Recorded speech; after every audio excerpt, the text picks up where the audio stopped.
Imagine it's the mid-1990s, and IBM's mainframe empire is king. Their engineers are proud, their customers loyal, and profits soaring. But a quiet revolution is brewing, personal computers, faster and cheaper, nibbling away at the edges. IBM plays by the book, listens to customers, delivers products that meet their demands, and invests heavily in R&D. Yet, somehow, this giant begins to stumble. Why does a leader who's doing everything right suddenly face collapse? The answer is a dilemma lurking deep beneath success, a trap that's not obvious until it's too late. Let's start with how winning big can secretly plant the seeds of downfall. The more you perfect what made you great, the more blind you become to the unexpected. Back in the 70s and 80s, disk drive manufacturers like Seagate dominated with ever larger, faster drives. Yet new entrants made smaller, cheaper drives that initially looked inferior and tiny. Those newcomers ignored mainstream customers and focused on niche or emerging uses. But as their tech improved steadily, giants who were leaders in 14-inch drives missed the moment.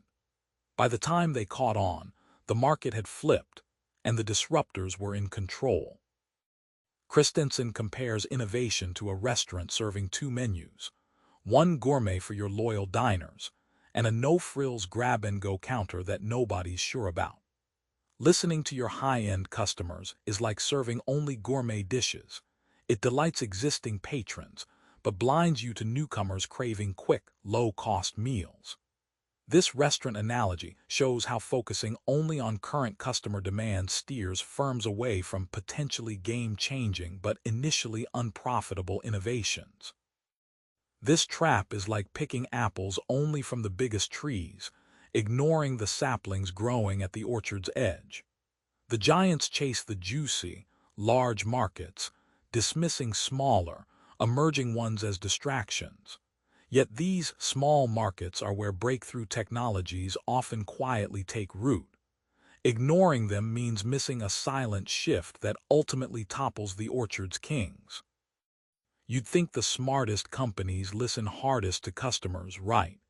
But Christensen flips that on its head. Sometimes the best move is to ignore what customers say.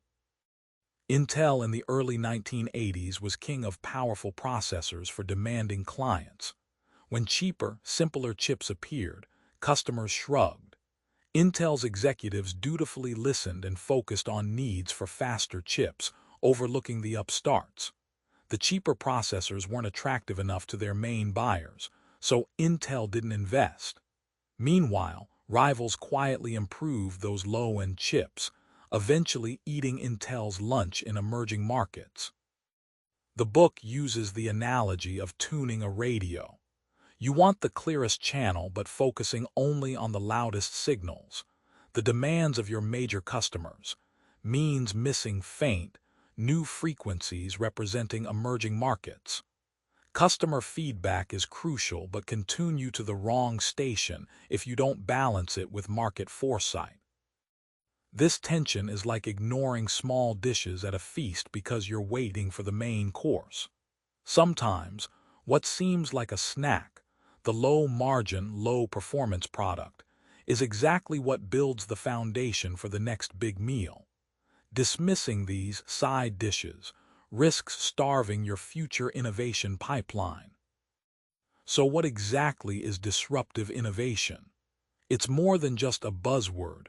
Christensen paints it as a predictable, almost scientific pattern, hiding in plain sight. Japan's hard disk drive companies in the 80s provide a perfect example. They launched small, cheap 3.5-inch drives ignored by Western incumbents, who prioritized the dominant larger form factors. These disruptors made losses at first, upset customers, and seemed irrelevant. But they improved rapidly, moving upmarket and capturing majority share.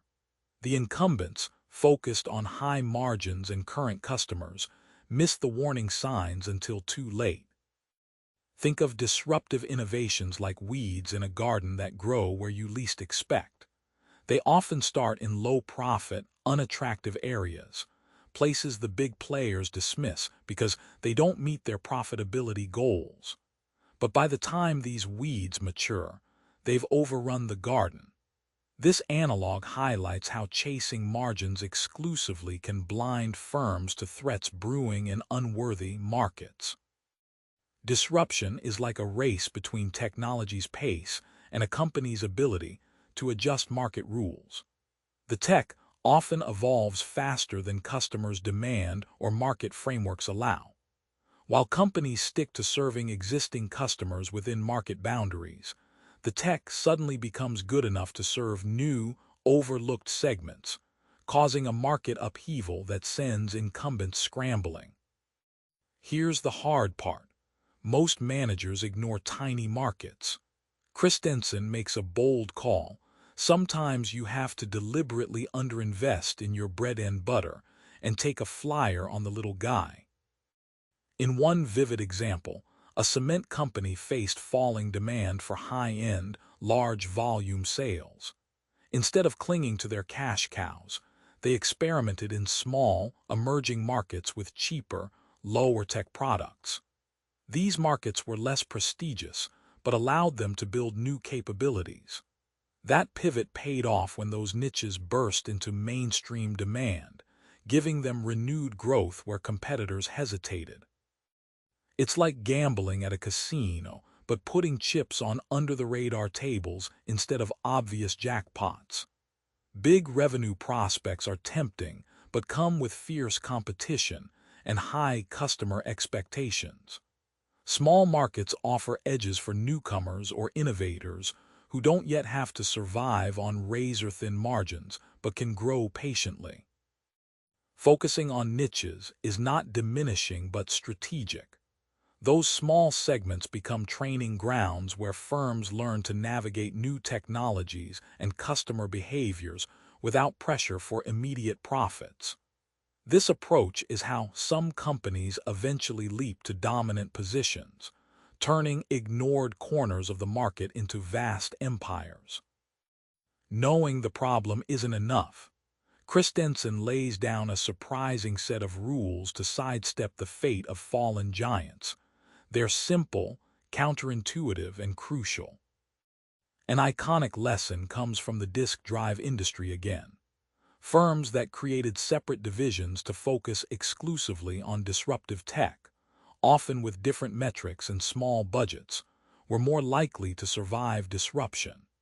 These teams had freedom to innovate without the crushing pressure of investor expectations for stellar short-term returns, letting them nurture game-changing products quietly until ready. One radical tip Christensen gives is to disobey your best customers sometimes. It sounds crazy, but when those customers insist on incremental improvements, it's time to explore lower performance, simpler products that appeal to emerging segments. Ignoring your main customer might be the smartest bet to avoid sinking with your own success. The book also says to embrace failure as progress.